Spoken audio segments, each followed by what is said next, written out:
Hi, it's Game Nerdity here, and in this episode we're going to explore what the sweet spot for FPS in video games is. In particular, we're going to take a look at the impact of FPS on latency. So why is this information important? For two reasons. Firstly, it should help influence your computer hardware purchasing decision. For example, if all you play is Minecraft, Fortnite, Counter-Strike, Call of Duty, or Skyrim, then you don't need to buy the latest and greatest computer parts or monitor. You simply need to buy parts or monitor which give you the ideal FPS in the game you play. In the ideal world, you should be able to play on the highest graphical settings with the highest FPS your monitor can handle. But that's unachievable, even with the highest end hardware. So there is little point in buying the best computer hardware and thinking you're set. Secondly, it will help you decide which graphic settings give you the best gameplay experience while balancing graphical eye candy, perceived game smoothness, and how responsive the game feels, all at the same time. Before we start, to make sure everyone is on the same page, by FPS I mean frames per second, and by latency I mean the amount of time it takes for you to click a button and for that action to show up on screen. Why do these matter? Well, the more FPS you have, the smoother your game looks and easier it is to track a moving target. Latency matters because it dictates if your action happens when you mean it to. Otherwise, you have to predict where everything will be on screen by the time your action comes out. It also helps to perform time-sensitive actions. There are a range of things which affect your latency, or the delay between your button press and the action on screen.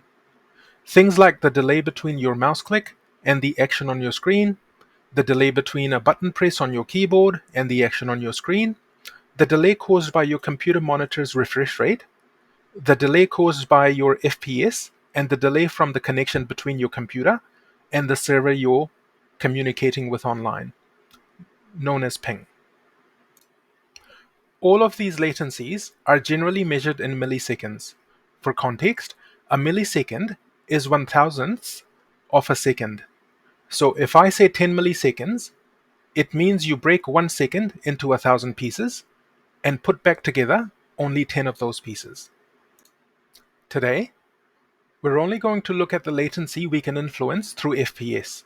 To ensure we're testing this in a controlled environment and are taking only the delay influenced by your FPS into account, we're going to be using the nvidia overlay using GeForce Experience, which will calculate this for us and give us this information.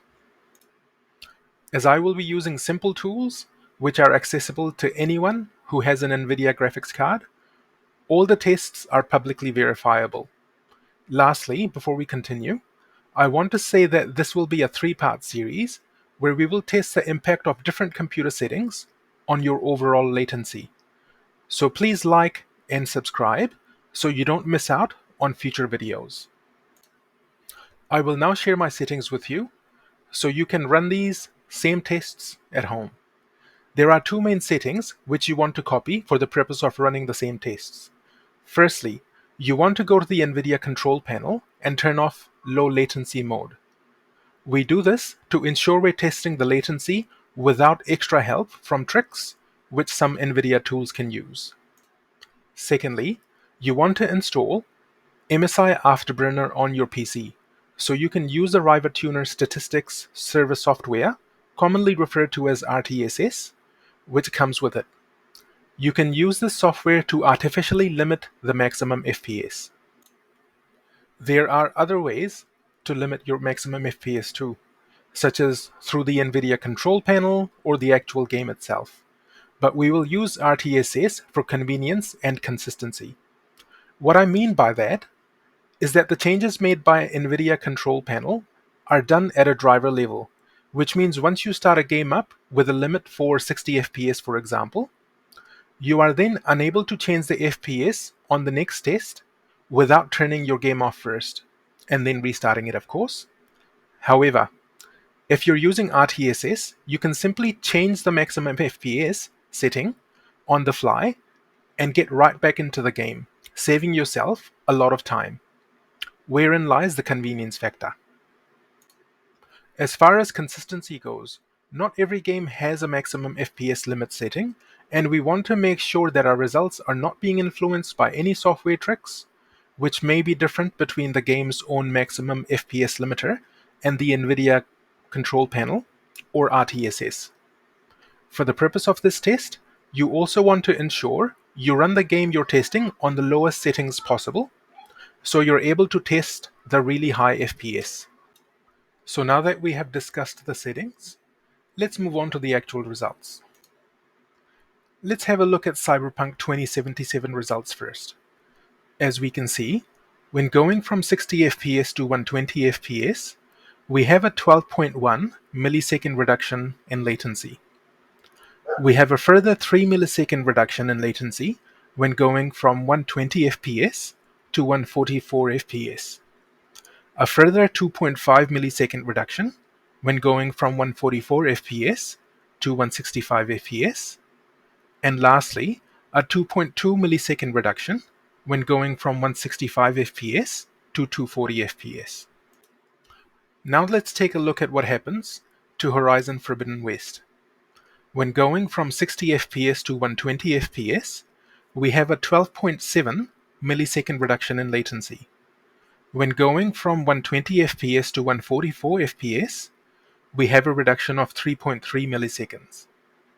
When going from 144 FPS to 165 FPS, we have a 1.1 millisecond reduction in latency. And when going from 165 FPS to 240 FPS, we get a 2.3 millisecond reduction in latency. The last game we will look at is Marvel's Spider-Man Miles Morales.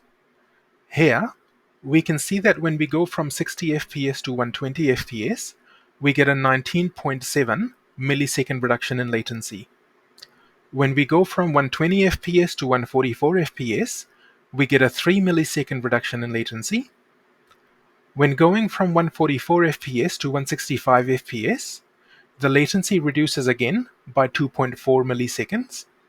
Lastly, when going from 165 FPS to 240 FPS, we reduce by a further 4.9 milliseconds.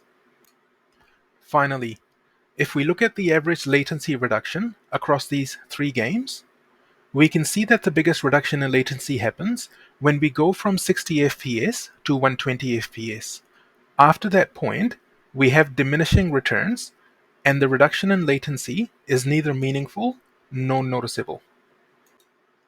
In conclusion, the sweet spot for FPS in video games is at least 120 FPS.